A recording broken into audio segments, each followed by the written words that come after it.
저는 오늘 말씀을 준비하면서 굉장히 어려웠습니다. 오늘 본문이 25절부터 40절까지 말씀이었는데요. 이 구절의 소제목이라고 할까요? 그 소제목이 미혼자와 과부에게 주는 권면의 말씀인 겁니다.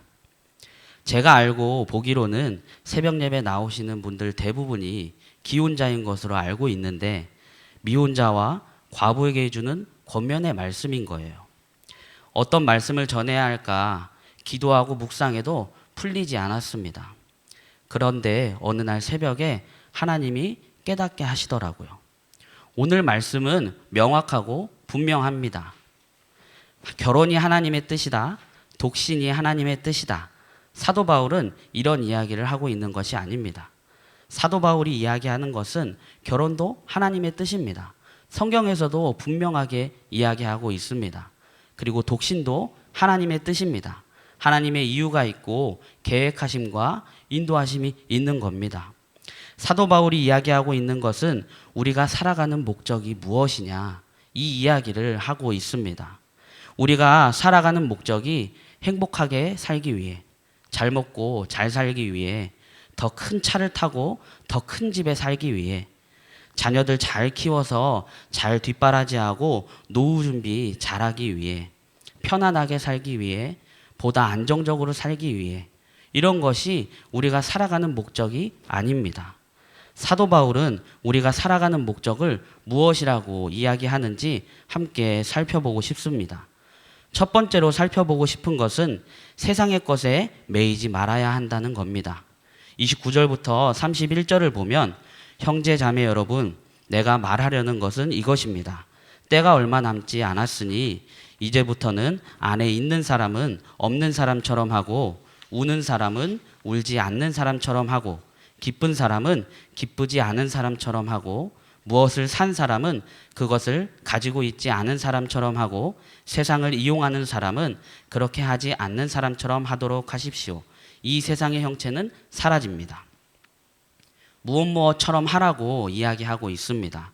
이렇게 이야기하고 있는 이유는 아내를 없는 사람처럼 취급하고, 남편을 없는 사람처럼 취급하고, 울지 말고, 티내게 기뻐하지 말고, 무엇을 사면 입 싹 닫고 세상을 사는 둥 마는 둥 살라는 것이 아닙니다. 세상의 것에 매이지 말라는 겁니다. 없어도 있어도 보이는 것에 매이지 않고, 때가 얼마 남지 않았으니 하나님께서 하신 그 약속을 붙잡고 살아가라고 이야기하고 있습니다. 그렇다면 우리가 보이는 것에, 세상의 것에 매이고 산다면 어떤 삶을 살게 될까요? 하나님이 아니라 자녀가 우리 삶의 목적이 되면 어떻게 될까요? 자녀를 보호하고 잘 키워야 합니다. 그러나 자녀가 우리의 목적이 되어서는 안 됩니다. 제 아이가 아직 태어나진 않았지만 아이를 갖게 되면서 두려움이 참 많아졌습니다. 더군다나 딸이라는 소식에 겁이 더 많아졌어요. 이 험한 세상 잘 살아갈 수 있을까? 좋은 남자는 만날 수 있을까? 아직 태어나지도 않았는데 벌써부터 이런 걱정을 하고 이런 염려를 하는 거예요. 주님이 계신데 주님을 믿는다면서 그런 두려움과 염려가 생기는 거예요. 승진이나 높은 지위에 매여 살면 어떻게 될까요? 제가 직장을 다녀보진 않았지만 드라마나 영화로 보면 실적에 눈이 멀어 다른 동료들을 누르고, 치고 올라오는 후배들 때문에 스트레스 받고, 높은 자리에 올라가서도 더 높은 곳을 향하여 더 커져가는 욕심을 보게 됩니다. 승진과 높은 지위에 오르기 위해 가족들에게 소홀하고 돈만 벌어주면 된다고 생각하기도 합니다. 돈에 매이면 어떻게 될까요? 제가 가장 두려움과 걱정과 염려와 근심이 많았었던 때가 언제인가 돌아보니 결혼 직전과 결혼을 하면서 그랬던 것 같아요. 저는 지금도 대학원을 다니고 있지만 그 결혼할 당시에도 대학원을 다니고 있었습니다. 그래서 직장을 다닐 수도 없었고 사역지도 없었습니다. 모아둔 돈도 한 푼도 없었어요. 사역을 해야 하는데 저는 사역을 해본 적이 없어서 사역의 사자도 몰랐습니다. 이제 어떻게 살아야 하나. 그때 온통 머릿속에 돈 생각뿐이었어요. 그런데 하나님께서 저의 마음을 말씀을 통해, 환경을 통해, 아내를 통해 만지시더라고요. 아내와 저는 결단을 합니다. 주님께서 우리 2명 책임져 주시지 못하겠나? 그래서 사역자를 뽑지도 않는 예수님의 사람들 교회 차기록 목사님에게 미리 연락도 드리지 않고 이력서와 자기소개서를 보냈습니다. 그리고 며칠 뒤에 전화를 받았어요. 메일 잘 받았어. 한번 만나자. 그래서 만나게 되었습니다. 사례비 받지 않아도 되니까 뭐든 시켜만 달라고 이렇게 말씀드리고, 목사님께서도 서로 기도해보자. 그리고 운영위원회에서 만장일치로 통과돼야 하니까 그때까지 기다리고 기도해보라고 말씀해 주셨습니다. 작년 1월 둘째 주 운영위원회가 끝나고 연락을 받았고 2월부터 섬기게 되었습니다. 그리고 지금 이렇게 말씀도 전하고 있습니다. 결혼하면 염려가 생긴다. 독신으로 살면 염려 없이 산다. 이런 이야기가 아닙니다. 결혼하면 행복하다. 독신이면 불행하다. 이런 이야기도 아닙니다. 결혼하면 불행하다. 독신이면 행복하다. 이런 이야기도 아닙니다. 사도 바울은 세상의 것에 매여 살면 염려가 찾아오니 이 세상의 형체는 곧 사라지니 세상의 것에 매이지 말고 앞에 보이는 것에 매여 살지 말라고 이야기하고 있는 겁니다. 두 번째로 살펴보고 싶은 것은 주님의 일에 마음을 써야 한다는 겁니다. 32절부터 34절을 보면 나는 여러분이 염려 없이 살기를 바랍니다.